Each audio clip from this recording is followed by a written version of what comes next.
Estamos haciendo ahorita apenas los cimientos, hermanos, los fundamentos. Cuando usted hace los fundamentos, este edificio antes de que se construyera, primero hicieron unas zanjas, ¿verdad? Escarbaron abajo y formaron unos fundamentos, unos cimientos bien hondos, profundos, y pusieron unos cimientos abajo bien fuertes para que este edificio permanezca parado y no se caiga. Así estamos haciendo con los jóvenes. Ahorita no se mira quizás mucho porque son los cimientos, están abajo todavía formándose los cimientos, para que cuando ellos ya llegan a una madurez, tanto emocional como espiritual como física también, ¿verdad? De edad y todo, y van a estar bien fuertes, no se van a caer porque van recibieron fundamentos fuertes, amén. Entonces ustedes no se me desesperen con ellos, amén. Ténganles paciencia porque ellos están siendo cimentados, amén, en el amor de Cristo. Y les pido por favor, ¿verdad? Si ustedes miran muchas cosas en ellos, en los jóvenes, errores, no andemos por ahí entre nosotros cuchicheando y diciendo, ay, que los jóvenes esto, que los jóvenes aquello. Venga si quiere y hable con el pastor, hable conmigo, hable con los líderes, ¿verdad? Dígale, ¿sabes qué? No me gusta esto, cómo lo están haciendo, quisiera que lo hiciéramos. No se podría hacer así. A mí sí se me han acercado hermanos y me han dicho, mira, hermano Juan, no me lo tomes a mal, es una opinión, un consejo, estaría bien que hicieran esto los muchachos y aquello. Y yo digo, oh, es verdad, es bueno uno también escuchar, amén, y no ser orgulloso y decir, no, yo aquí soy el líder y es como yo digo. Hay que escuchar también al pueblo, porque el pueblo también sabe, de verdad, también tiene el Espíritu Santo de Dios, y puede ser que el Espíritu Santo me está hablando y yo lo voy a rechazar porque yo soy el líder. No, hay que escuchar los demás hermanos lo que nos aconsejan, pero así es bonito, ¿verdad? Que vengan y te digan, y hermano, ¿qué tal si así? Pero si andamos allá entre nosotros nomás tirándoles a los muchachos, eso está mal, hermanos. Está mal, y tiene que ver también con esto de la autoridad. Hay autoridades también aquí en la iglesia, hermanos, y eso es un tema muy grande en realidad. Lo trajo una niña pequeñita, pero es un tema el más importante en realidad. Mire, cuando nosotros recibimos a Cristo como Salvador, recibimos la salvación de Dios, pero también recibimos la autoridad de Dios, porque decimos que lo aceptamos como Salvador, pero también como Señor. Entonces, si es nuestro Señor, quiere decir que nosotros estamos para obedecerlo a Él, ¿verdad? Estamos bajo su autoridad, amén, y las autoridades que Él haya puesto, amén. Y a donde quiera, muchachos, ustedes, a donde quiera que vayan, siempre va a haber autoridades, ¿verdad? Si ustedes van a la casa de su amigo, ahí hay una autoridad en esa casa, y hay reglas, leyes, reglas que seguir. Si ustedes vienen aquí a la iglesia, aquí hay autoridades, hay reglas también, o sea, en el trabajo, todo tiene que ver con autoridades, ¿verdad? Y la principal autoridad, como dijimos, es Dios. Entonces, ya nada más les voy a leer quiero recalcarles estos puntos para que entendamos un poco más lo gran importancia que tiene este principio de la autoridad. Dice así, Dios es la principal autoridad sobre todas las cosas, porque todas las autoridades de la tierra son instituidas por Él, como los versículos que leyó la hermana Shirley. La autoridad es lo más importante en todo el universo, como les decía. Por eso todo aquel que quiere servir a Dios debe conocer su autoridad. Tenemos que tener mucho cuidado, hermanos, de no ponernos en contra de las autoridades, mucho menos de las autoridades espirituales aquí en la iglesia, amén. Si algo no nos parece, hablemos las cosas, ¿verdad? Educadamente, con respeto, amén. No andemos por ahí diciendo, no me gusta cómo lo está haciendo aquel hermano, ¿verdad? Vamos a tumbarlo, vamos a hacer algo para que sea quitado de ahí, hay que poner a alguien más, no lo está haciendo más. Bien, acordémonos de David, hermanos. Él fue un gran ejemplo.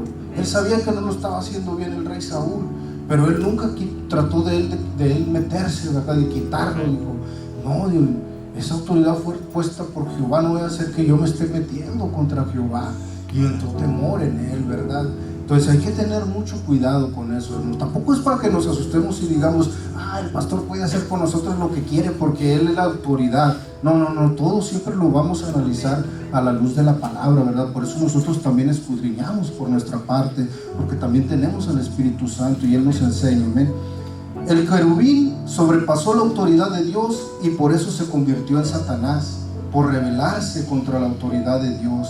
Eso lo encontramos en Isaías 14, 12, 5. Se los dejo ahí para no tomar más tiempo. Isaías capítulo 14 versículo 12 en adelante habla de esto, de cómo que el querubín grande y hermoso se convirtió en Satanás por rebelarse contra la autoridad de Dios. Satanás violó la autoridad de Dios al tratar de poner su trono sobre el trono de Dios. Cuando nosotros actuamos en rebeldía contra la autoridad, estamos actuando con los principios de Satanás. Entonces nosotros no debemos actuar de esa manera. Amén. Hay muchas veces que no vamos a poder obedecer a las autoridades, a los gobiernos, porque si el gobierno te quiere hacer que hagas algo que va en contra de tus principios cristianos, entonces no lo vas a poder obedecer. Pero como quiera siempre vas a ser sumiso. O sea, no significa que tú te vas a rebelar contra ese gobierno y lo vas a querer quitar, porque ese fue establecido por Dios. No lo vas a obedecer y quizás vas a ser castigado, pero vas a ser sumiso. La obediencia a veces es relativa, pero la sumisión es absoluta, ¿verdad? O sea, cuando Pedro y a Juan les dijeron, ya no prediquen, ellos dijeron, tenemos que hacerle caso al de arriba. Pero sin embargo a la vez fueron sumisos, no fueron contra las autoridades a pelear. Entonces debemos ser obedientes siempre a las autoridades, pero hay ocasiones especiales en las que vamos a tener que no hacerlo. Si el pastor le ordenara, el presidente, tienes que casar a esta pareja de homosexuales o lesbianas, y te lo mando yo, tu autoridad, a lo mejor él va a tener que decir, no puedo obedecerle, ¿verdad?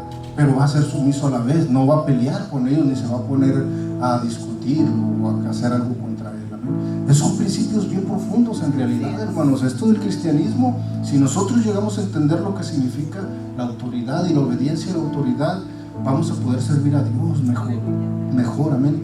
Satanás violó la autoridad de Dios al tratar de poner su trono sobre el trono de Dios. Todas las cosas han sido creadas por la autoridad de Dios y todas las leyes físicas del universo se mantienen por su autoridad. Hasta el universo mismo está ¿cómo se dice? Mantenido por la autoridad de Dios. Dios le puso leyes al universo. Yo sé, los muchachos que ya están en la preparatoria, ellos saben que el universo está formado por leyes, ¿verdad? La ley de la gravitación, la ley de la gravedad, la ley de la termodinámica. Hay muchas leyes aquí en el universo que lo sostienen, y esas leyes se las puso Dios por su autoridad. Luego dice, la Biblia dice que Dios sustenta todas las cosas con la palabra de su poder. Eso está en Hebreos 1:3. Dios sustenta todas las cosas con su autoridad. Debemos entender bien lo importante que es someternos a la autoridad de Dios. Es necesario que todos en algún momento tengamos un encuentro con la autoridad de Dios. Amén. Todos los que ya tenemos a Cristo como Salvador tuvimos un encuentro con su autoridad, o primero de Él. Por eso ahora nosotros podemos someternos a las demás autoridades, porque ya tuvimos un encuentro con la autoridad suprema. Amén. Eso es bien importante. Y luego dice acá, apunté esto para recalcar también, antes de conocer verdaderamente a la autoridad suprema, Pablo quería destruir a la iglesia de Cristo, pero luego que se encontró con el Señor en el camino de Damasco, entendió que le era dura cosa ir contra la autoridad de Dios. Inmediatamente cayó al suelo y reconoció a Jesús como Señor. Después de eso pudo someterse a todas las instrucciones que Ananías le dio en Damasco, pues Pablo había tenido un encuentro con la autoridad de Dios. En ese encuentro él conoció tanto la autoridad de Dios como la salvación de Dios, como les había dicho. Amén. Si Pablo no hubiera tenido este encuentro con la autoridad de Dios, él no hubiera podido ponerse bajo las órdenes de un hermanito allí de una ciudad que nadie conocía. Amén. Sin embargo, él se puso bajo las órdenes de Ananías, siendo él un hombre orgulloso y estudiado. Amén. Y poderoso era Pablo, pero él se sometió a Ananías porque ya se había tenido un encuentro con la autoridad de Dios.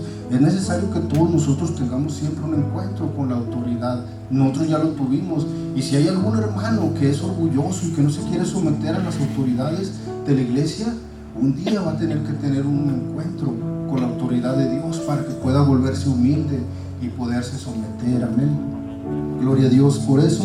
Y luego puse también acá. Dios se ha propuesto manifestar su autoridad a través de su iglesia. La autoridad de Dios se puede ver en la coordinación que hay entre los diversos miembros del cuerpo de Cristo. Amén. Dios ha decidido manifestar su autoridad a través de su iglesia, y eso se mira en la coordinación que hay entre nosotros, la organización. Hay dos cosas muy importantes en el universo: la confianza en la salvación de Dios y la obediencia a la autoridad. Amén. Eso es bien importante. Espero en el nombre de Cristo Jesús que haya quedado guardado en sus corazones y les sirva de edificación y lo puedan compartir con alguien más. Amén. Compartan lo que escuchamos aquí. Amén. Y vamos a ponerlo en práctica siempre, hermanos. Vamos a dejarlo hasta aquí, hermanos, y ha sido un culto de victoria. Amén. Si hay alguien aquí que no ha recibido a Jesucristo como su Salvador y como Señor de su vida para obedecer a su palabra, este es el día que puede